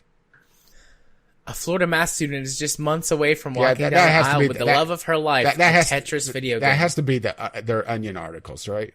Please? I know I'm probably eating the onion here, but at the same time, reality is weird, so. Oh my god. No, I can't pronounce this lady's name. First fell for her game in 2016, not long after losing her I'm willing to first say love. this is satire. $160 Texas Instrument Inspire CX calculator called Pierre de Fermont after her favorite mathematician. Yeah, this has to be satire.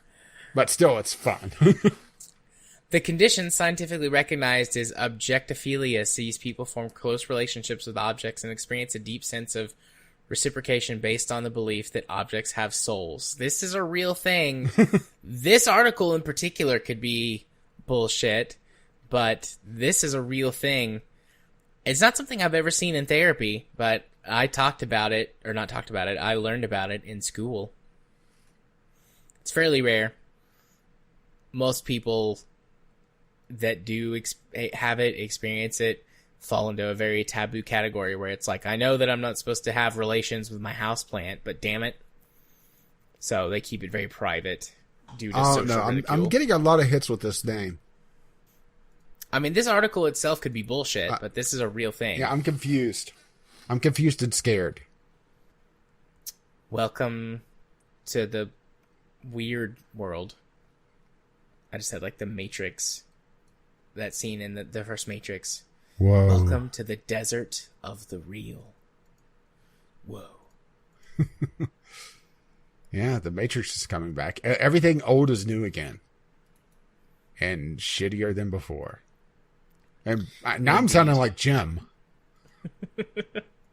So, speaking of fuck the ESA. Yeah. The ESA proposes rebranding E3 2020 as Fan Media and Influencer Festival in leaked documents. I'm pretty sure this is the ESA trying to fuck E3. Yeah, I mean, we've had conversations. I don't remember. Sometimes it's hard to remember what we've talked about on air and what we haven't. But you and I at least have talked about, is E3 going to be relevant in coming years due to the way that the changes in the show and how things are just being presented anyways in today's modern sort of rapid cycling news environment. And this is just another thing that makes us think, yeah, it probably is going to be irrelevant in coming years. Yeah, especially if they just kill it like this, because, phew. I mean, it seems like what the intention is for this is to take it from something that's more about big announcements and things like that and making it into more of a consumer show, something that feels a lot more like Comic-Con, where that there are, like, you know, some big events that developers and creators go to put on, but it's more about getting people the communities involved, the communities involved. I don't know if that's necessarily a bad thing. Yeah, but it doesn't if it's a need good to thing take either. over E3. Yeah, but, you know, I don't... And also, honestly, I'm always hesitant whenever they start bringing influencers in, because 9 times out of 10, I don't know who the fuck they are. Yeah, but there's 100 million kids who do. That's the weird thing about influencers. Yeah. And just general culture, pop culture, as we age. But all the kids know people and things. Well, as long as they don't know my lawn. What if they mow your lawn? Is that okay? Well, considering I, have someone else to mow my lawn, no. Get the fuck off. So, I'm pretty personally indifferent about this. I don't know if it's a good thing or a bad thing, but EA sucks too, but fuck E3, EA. E3 has been waning in relevancy over the last couple of years anyway. Well, I think they haven't exactly done themselves any favors, because how many games have we seen that's been announced on the big stages in the last couple of years either come out as a disappointing title, see No Man's Sky, or just didn't come out at all, or has been delayed over and over and over again? I mean, there was that one Dragon game, Dragon Scale, from like the one that got canceled. Yeah, from Platinum, I believe it was. Yeah, that game looked amazing. I'm very sad. Yeah, I mean, that got canceled. Remember the really happy woman that was at the Bethesda conference, about the only shining light at the Bethesda conference? No, I don't remember. She was adorable. Was she the Asian lady? Yes. Yeah. She left the company. She's no longer part of that project. Well, good for her. Yeah, she got away from Bethesda. Fuck Bethesda. Only if they're a Tetris game. Sign me up. Yeah, it's just... Maybe this is a symptom here, where they're seeing E3 becoming less and less relevant because they're just quite simply allowing it to decay to the point where, okay, well, most of these games are either not going to come out or come out in a disappointing state, or they're going to be radically different, because that's the other thing, the E3 trailer versus actual gameplay. Probably the most egregious example I can think of off the top of my head is, the original Watch Dogs. just how different graphically that was. Anthem. Anthem, yeah. Anthem. See, I didn't pay attention to Anthem at all. But then again, Anthem was also a weird case where it wasn't a vertical slice of gameplay. It was a vertical slice of, okay, now make this game. According to everything I've heard from behind the scenes.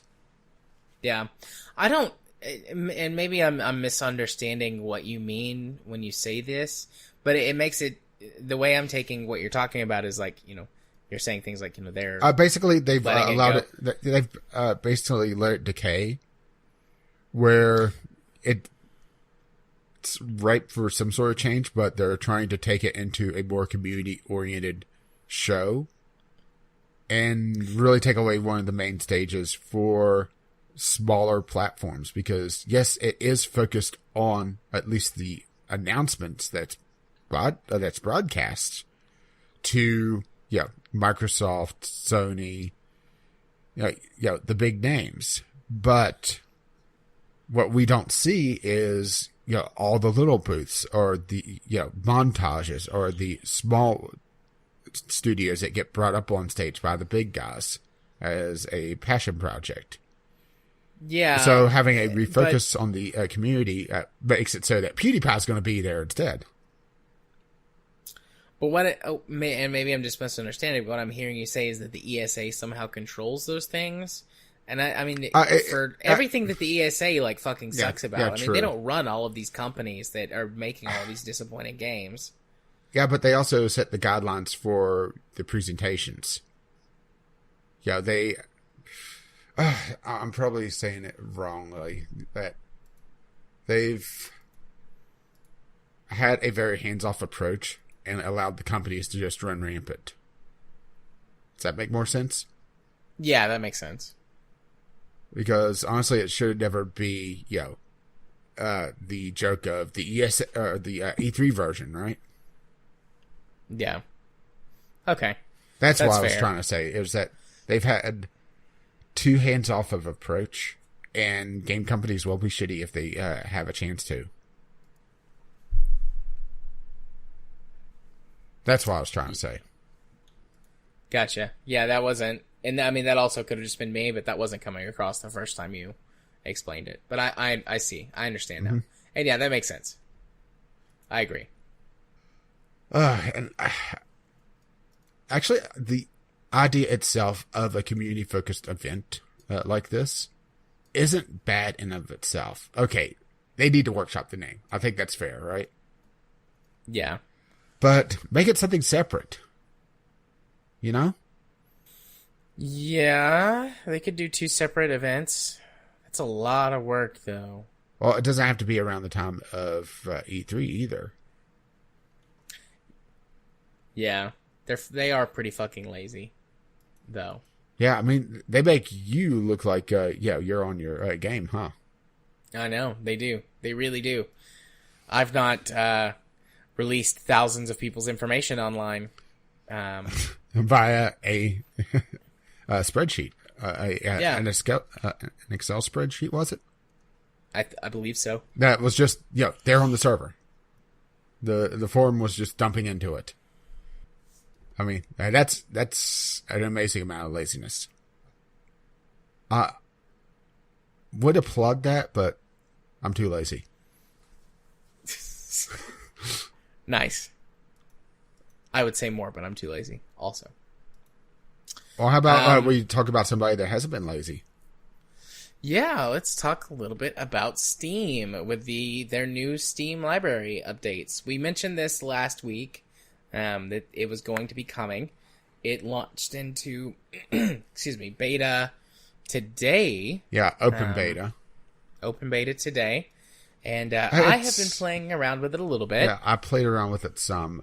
I'm still on the, getting used to it phase because, let's just put it this way. When I had to load everything that initial time, it was laggy as fuck. Because I had to load in all the icons and everything else. But it does appear that it has a local cache for icons. So getting over that initial hump is a lot better. Yeah. I had quite a few things last week that I talked about that I was a little like, I mean, it looks okay, but depending on how they do this or that, it could be good or it could be garbage. I really like it.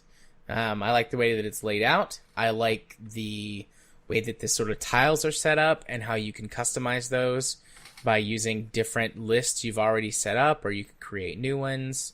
The look of, like, a lot of these features already existed in the previous one. Things like being able to go through the different types, or, you know, you could go through recent games, installed only games, things like that. But it was like a little drop down menu, and sometimes it didn't always work right. It wouldn't populate correctly, or it would freeze up.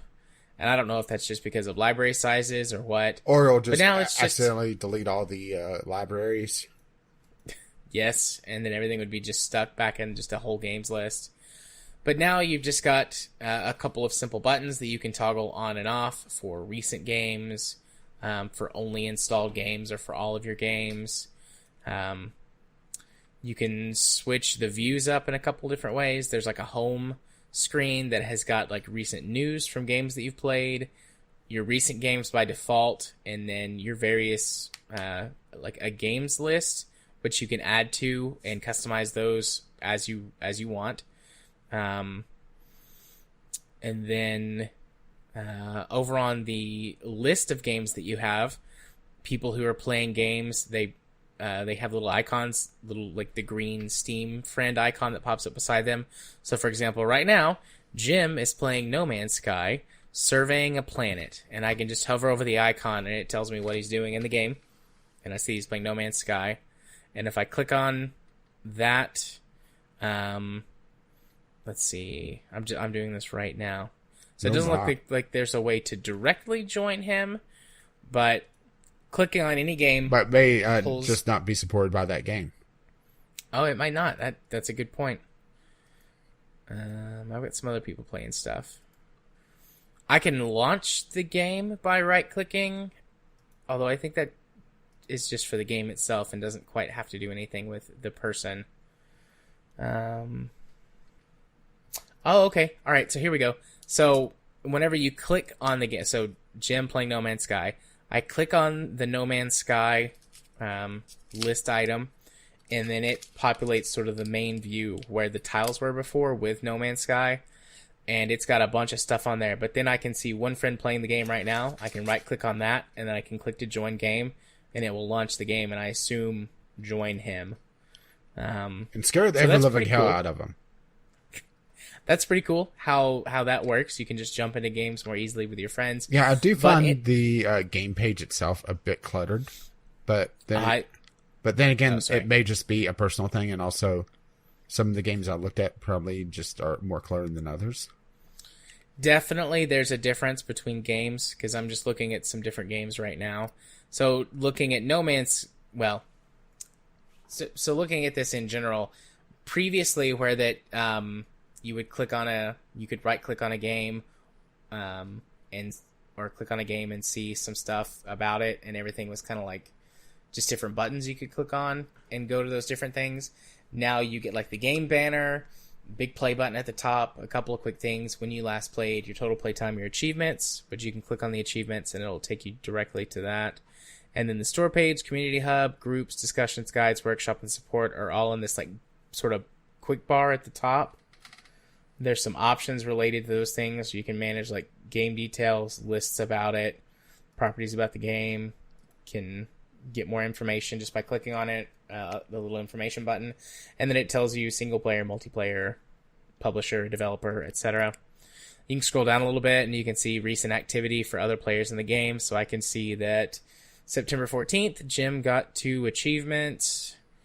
And I can keep going and see other friends that got achievements.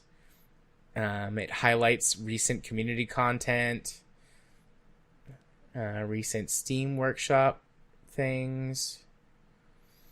I really like the way that this is all laid out. I think in practice, I think it looks I think it's good. Just getting used to it for me, because I didn't spend much time with it. Yeah. Some of this, too, is totally personal preference. Like, if you don't like the way it's laid out, fair enough. Like, that's definitely a personal preference. One thing I did like is that they did incorporate some of depressurizer into it so that you could set up a category list. Mm-hmm. And then it will automatically propagate from that category and also keep it updated. So the one I saw was like MMOs. It had a different name than my MMO category. So it would show all the MMOs on my library and then add them to an active library. And then as I got new games that fit that tag, it would automatically sort them into that. So that was really nice. At least that's what it seemed like it was doing. I didn't go pick up another game. Yeah, I have not spent as much time with it, or spent any time with that aspect of it yet. Yeah, actually, I did click on a button, and I didn't realize that I had turned on show installed games only. So I was trying to figure out, okay, why is it showing like 1/10 of my library at best? Yeah. So one thing I don't like clicking or messing around with this a little bit now is clicking on the one for store page makes sense, but clicking on the other things like community hub, find groups, discussion, guides, etc. It would make sense to me that you click on those things and it populates the space directly below it, but instead it takes. Yeah, I think this is part of the beta. At least I hope so, because I thought the same thing. The only one that it makes sense for is the store. It takes you to the store page, but I could also see like if you click on store, it populates below with store information too. Although I'm not sure how that would be helpful for games that are already in your library.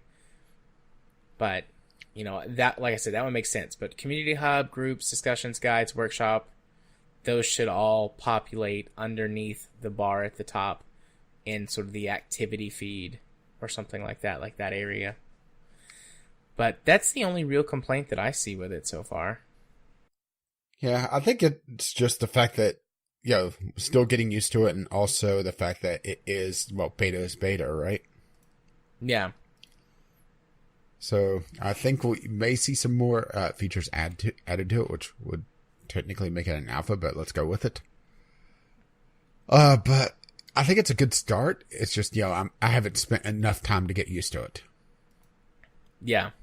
But it definitely, I think it drew some influence from GOG Galaxy, because it has a very similar tile layout. And it also has the same problem GOG Galaxy does, where a lot of games doesn't support that. So you end up with, some very messy tiles that you either have to mainly fix or just deal with. I hope in time, and boy, I'm probably going to regret saying this, maybe have some sort of community managed project where the games that do not have their artwork updated, they could have new artwork. Mm-hmm. So it's not, a small thing and then, a fuzzy effect that, for some reason phones does that to make it look like a full screen photo or video whenever it's just a very small sliver of it. Does anybody like that? Well, I guess they do because they use it, but still. I'm old. Get off my lawn. Old man. I don't think if there's anything else that I see that I want to point out or discuss. But at this point, having just played around with it for a little bit, I like the way it is. And I suppose we'll see what other changes they make to it. Yeah, I have been toying around with GOG Galaxy as well some more. And they're doing some interesting things over there. They've included Xbox Game Pass now into it. Oh, interesting. But it's limited to the games you've launched. So it doesn't add the entire thing. Which is an interesting way to do it. But yeah, we're seeing a lot of refreshes on game libraries or game storefront design. So it'll be interesting to see just where they go with this. Yeah. I think a lot of that is definitely down to Epic. Like, fuck Epic and everything fuck that Epic they in do. particular. Also, but this is prompting, Steam to work on some of this stuff. I know that they've had this in the works for a little bit. It's not like they just started yesterday or last week, and this is what they've come up with so far. But, it feels very much like they're getting a little competitive spirit back out of them to make sure to draw people back to this Steam, anyone who might have left or strayed, as it were. So stray from the path of Gaben. Blasphemers. Indeed. Our Lord and Savior Gaben. Our Lord and Savior. Oh, yeah. And savory. Oh, yeah. So, with that out of the way, very quickly, Community Corner. I did not see any emails. Do we have any tweets? No tweets. All right. Because of my incident in life, we did not do Community Game Night this week. So next week will be Warframe. You have an extra week to make sure you get all of the updates. And if you need to refresh yourself, spend a few minutes or more doing that. But, everything should be on track for next week to knock on wood. Yeah, knock on wood. I don't have any wood here. So, let me tap my penis. Well, that's going to be a very high-pitched sound. I was gentle. Very gentle. Wink.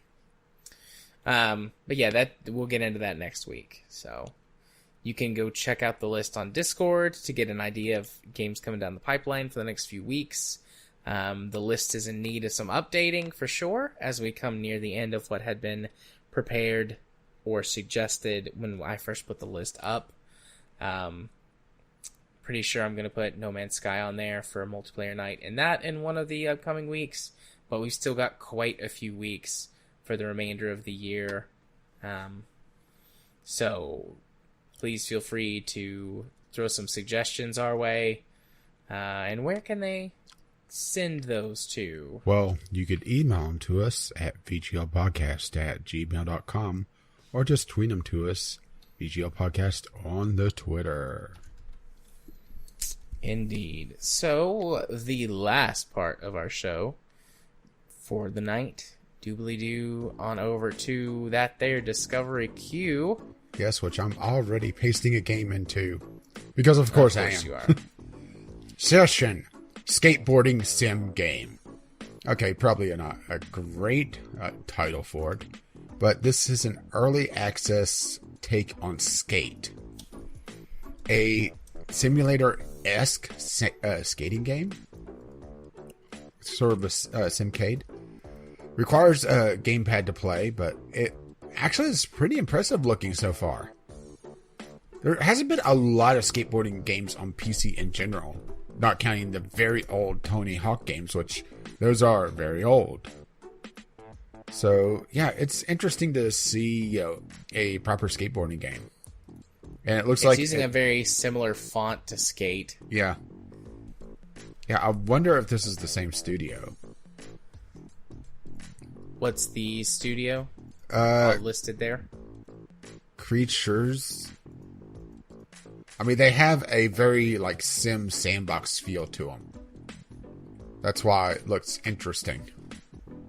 It was developed by EA Black Box. The Skate was initially. I suppose it's possible there could be some people from the studio Possibly. that went on to there to do it.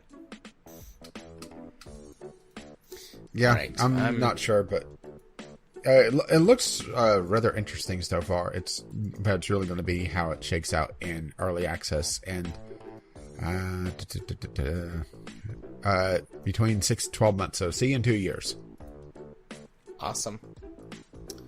I don't have one yet. Really? I've got a lot of shitty garbage, not worth mentioning games. All right, fine then. So far. I wasn't going to ahead. put this, but what the hell, since you haven't gotten anything. Daymare, 1998. Third-person survival horror. Daymare 1998 is a third-person survival horror game that recreates the mood of iconic titles from the 90s with a fresh storyline. I mean, it looks rather impressive. and it's not really rated at all, which is interesting.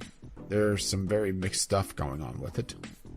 But yeah, if you like your old survival horror third-person games, well, there you go, right? Indeed. So I got one, finally. U Factory. This is a factory management type game. You know, one of those where you put down all of your conveyor belts and machines. This is becoming a fun genre, huh? Yeah, it is. I quite like this genre. It says it's inspired by real industrial methods.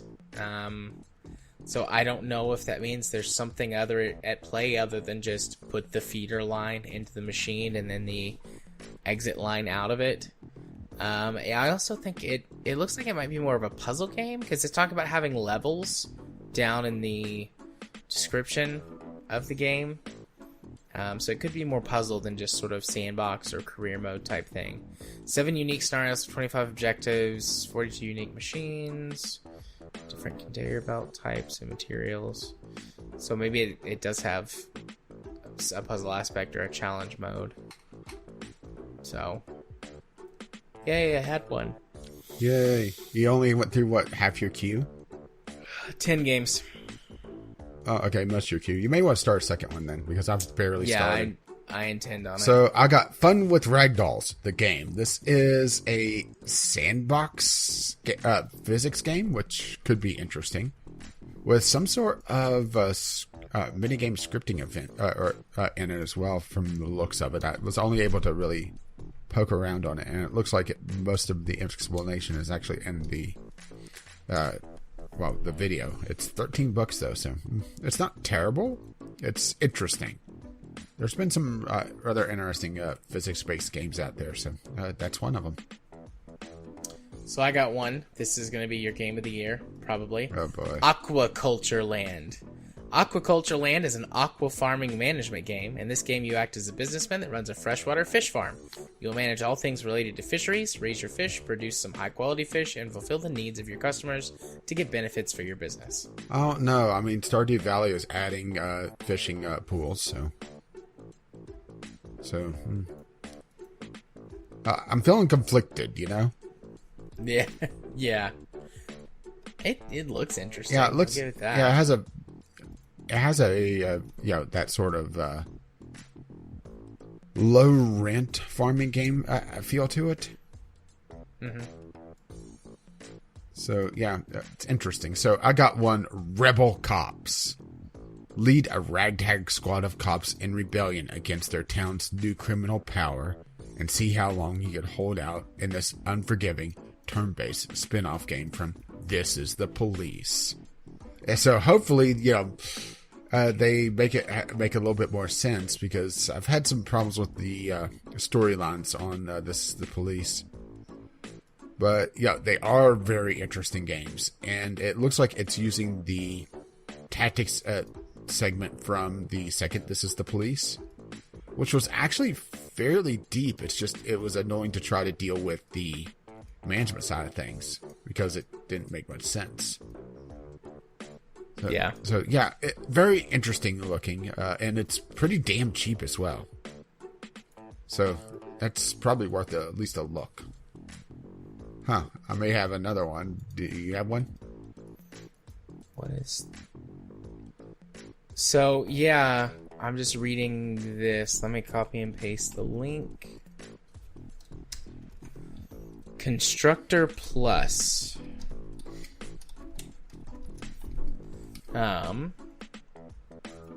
Constructor Plus is the definitive building simulation for the modern-day Tycoon. Build your dream town full of crackpot, undesirables, businesses, and quirky tenants while fending off your rivals in the eagerly awaited sequel to Constructor HD.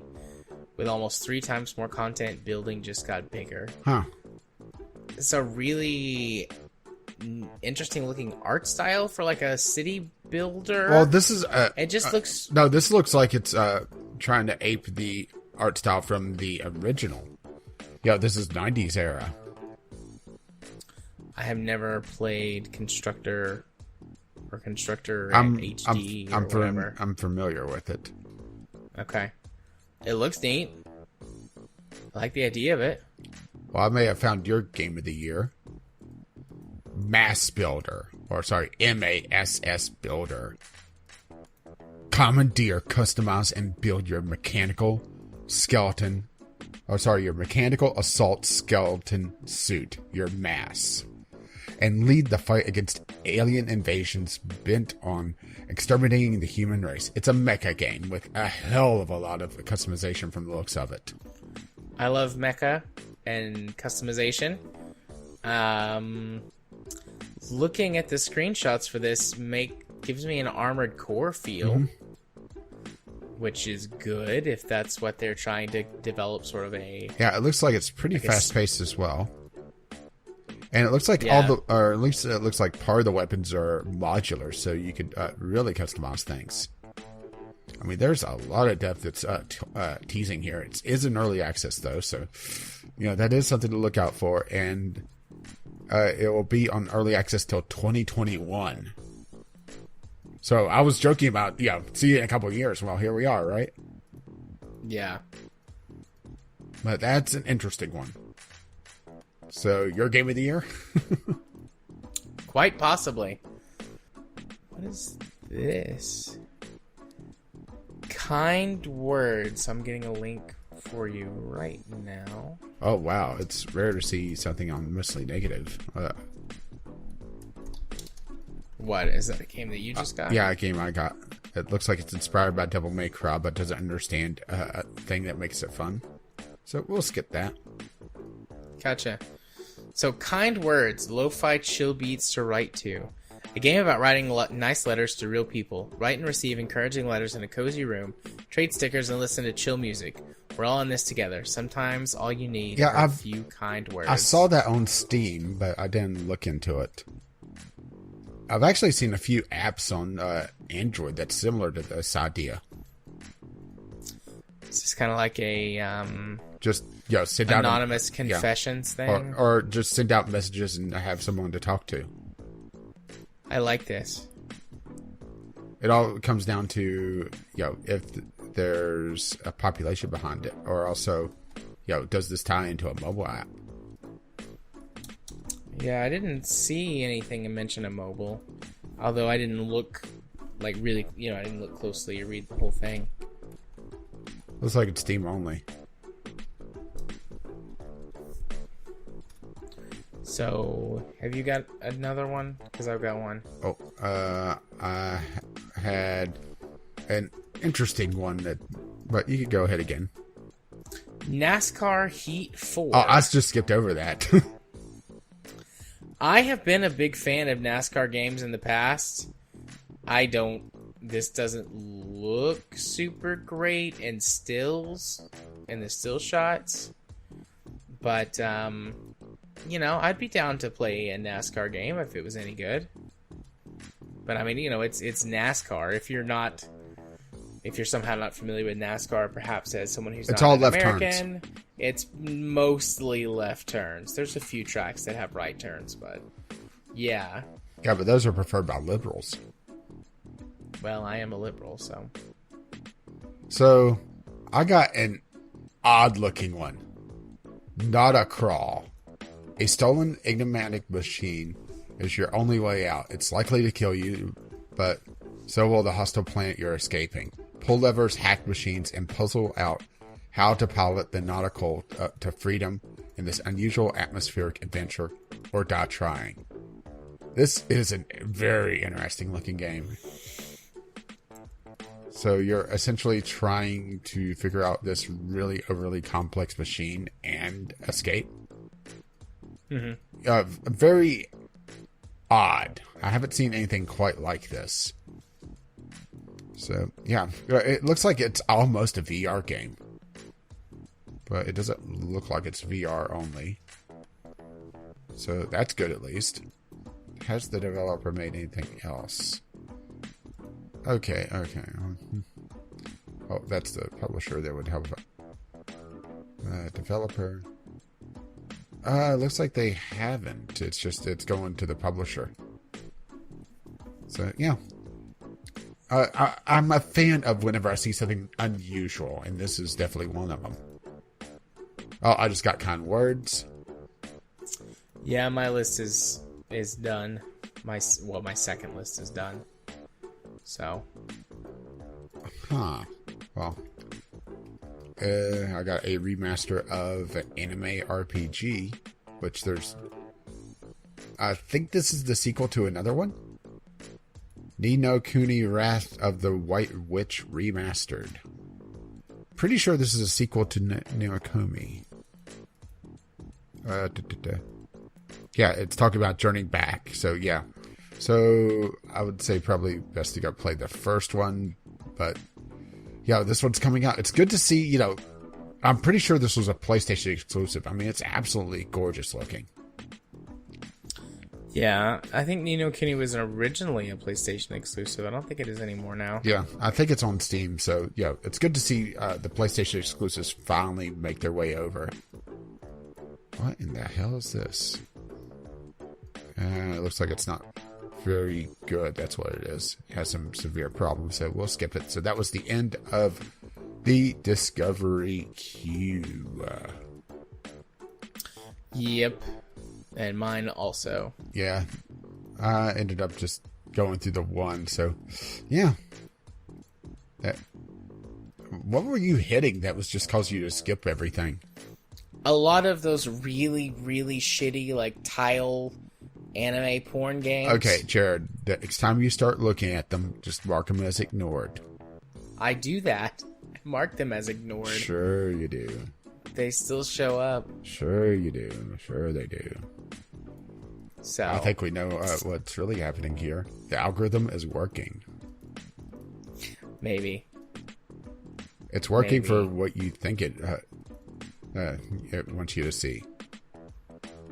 So that does it for our Discovery Queue, which means, Rage, it's time for you to hit him with the socials. Well, I've been Caffeine Rage. You can find me on YouTube, Gaming with Caffeine Rage. You can find me on Twitter, Gaming with CR. Maybe someday on Twitch, Caffeine_Rage. And if you wish to be my friend on, well, Steam, you find me, hey, how about that? Caffeine Rage there as well. And you have been... Gaming Psychologist. You can find me on the YouTubes by searching for Gaming Psychologist. Find me on Twitter at JMA4707. And you can be friends with me on Steam at JArthur4707. And if you wish to let them know exactly what episode of the podcast you're coming from, the password for this week is Confuzzle. Confuzzle. It's a good word. I had to go back to my list of random words. There wasn't anything that jumped down outside like, fuck blank in particular. Which is also a very good subreddit, by the way. Fuck blank in particular? No, fuck you in particular. Oh. Yeah, I've not sent you that one. Oh, well, I now know what the outro babble is going to be. But, well, I should say after this one, because once again, you can reach us at VGLpodcast@gmail.com with your letters, voicemails, gaming-related topics, or just tweet them to us at VGLpodcast. Our lovely, lovely patrons have made this absolute madness possible. You can find out more at patreon.com/VGLpodcast. And our lovely patrons have made, well, our Podbean account possible as well. VGLpodcast.podbean.com, which hosts the show notes, the RSS feed, links to everything we do. But you can also find us on iTunes, Google Play, or your podcatcher of choice. Our intro and outro music is On the Ground by Kevin McLeod, and Doobly Doo for the Discovery Queue is by the same artist. You can find all his work at incompetech.com, and... as always, as his lovely music starts to roll across my voice. Well, bye now. See you next time.